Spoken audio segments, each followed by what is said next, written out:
Alors que la ville grandit, l'agitation qui y règne est inquiétante. Au VIe siècle, le mécontentement social enfle. Des paysans modestes sont contraints à l'esclavage pour dette et le pire est à craindre. Les citoyens athéniens ne supportent plus les tyrans qui se sont imposés.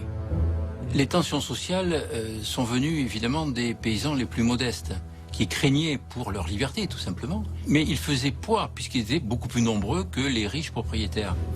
Une fois les tyrans chassés d'Athènes, ils ont eu besoin d'une nouvelle forme de gouvernement dans la ville. Ils ne faisaient pas confiance aux vieilles familles aristocratiques qui avaient causé tous les problèmes. Ils ont donc inventé un nouveau système, d'après lequel votre importance dans le gouvernement dépendrait du groupe auquel vous appartenez, et non plus de votre nom de famille. Et cela a rendu tout le monde plus égal et permis de partager le gouvernement.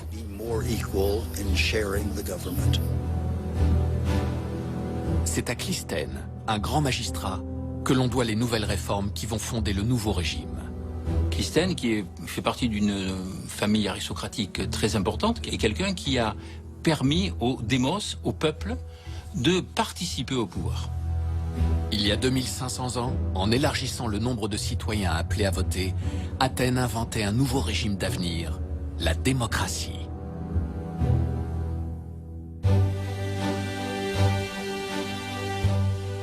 Le changement se manifeste aussi dans l'urbanisation.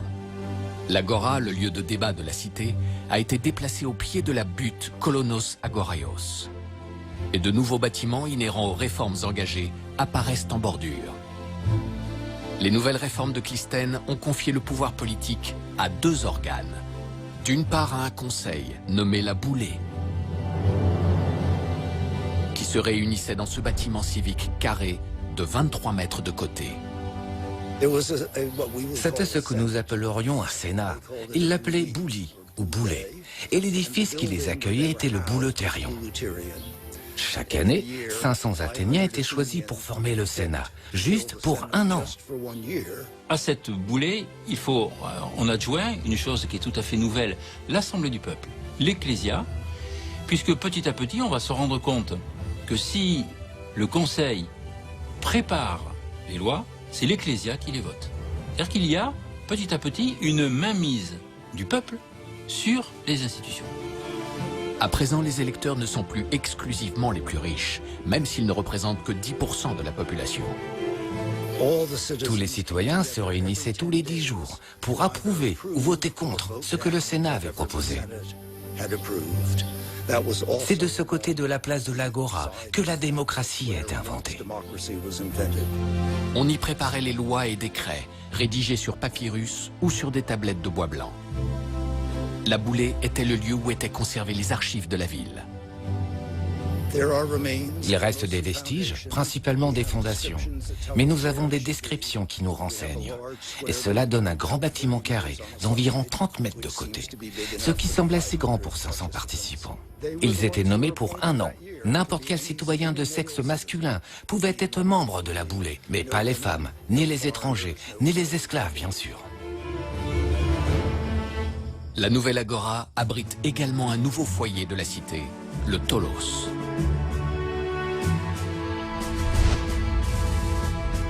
De forme circulaire, avec 6 colonnes centrales, il héberge le feu sacré de la cité.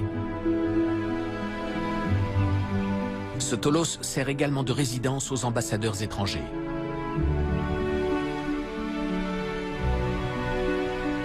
Et comporte même une cuisine afin de régaler les convives.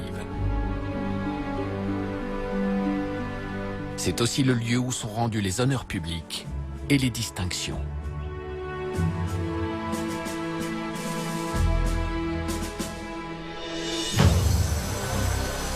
Au 5e siècle, Athènes craint un péril terrifiant. L'immense empire perse. Il faut se soumettre ou résister. Athènes ose affronter les Perses et mène les Grecs à la victoire lors de la bataille de Marathon.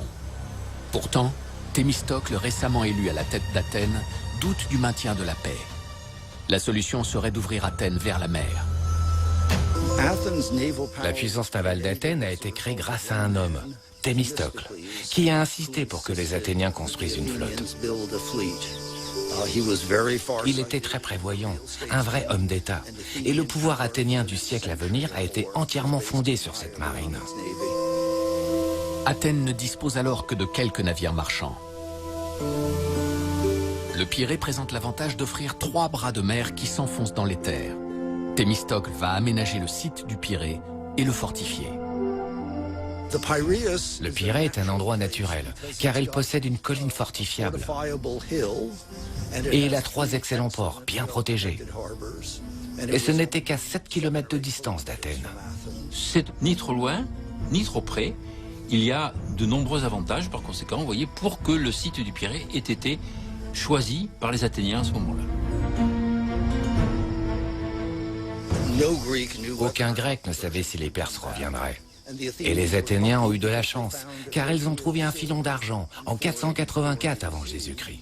Et Thémistocle les a persuadés de ne pas le dépenser, mais de l'investir dans 200 navires. Le Pirée va être divisé en plusieurs secteurs avec une importance toute particulière donnée au port militaire, avec ses arsenaux de bois et ses loges pour les trières. Au Pirée, à l'ouest du port militaire, se tenait le marché international, l'Emporion avec ses 5 portiques. Un lieu couvert d'échanges et de transactions commerciales et de stockage.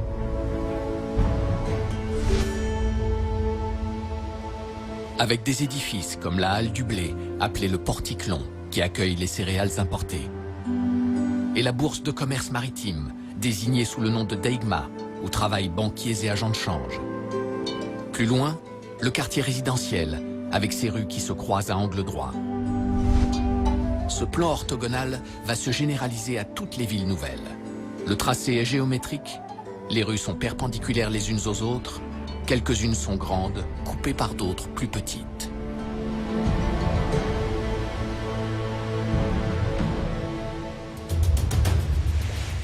Un combat sur terre contre les Perses serait voué à l'échec. L'ennemi est capable de mobiliser 1 million de soldats. Au port militaire, la construction de trières est décuplée. De 20 navires, Athènes passe à 200. Ces trières présentent une innovation offensive. Pour mieux éventrer l'adversaire avant l'abordage, les éperons au-dessus de la ligne de flottaison sont renforcés de plaques de métal. Thémistocle parvient par ruse à attirer la flotte perse, 3 fois plus nombreuse que la flotte grecque, dans un étroit goulet maritime. La victoire est éclatante. À Salamine, les Grecs ont tendu aux Perses un piège fatal, dont toute la gloire rejaillit sur Athènes. Quand les Athéniens ont vaincu les Perses à la bataille navale de Salamine, ils sont devenus la première cité de la Grèce antique. Désormais, sur mer, les Athéniens occupent la première place. Mais leur cité a beaucoup souffert. Il faut bien voir qu'en 480-479, au moment où les Perses quittent la région d'Athènes, Athènes est totalement dévastée. Athènes a été incendiée, l'acropole détruite, mais rasée complètement. C'est une catastrophe. La première urgence est de protéger son accès à la mer. Le couloir qui la réunissait au Pirée va être encadré par 2 longues murailles, les longs murs. Ils incluront dans leur enceinte les 2 ensembles urbains d'Athènes et du Pirée.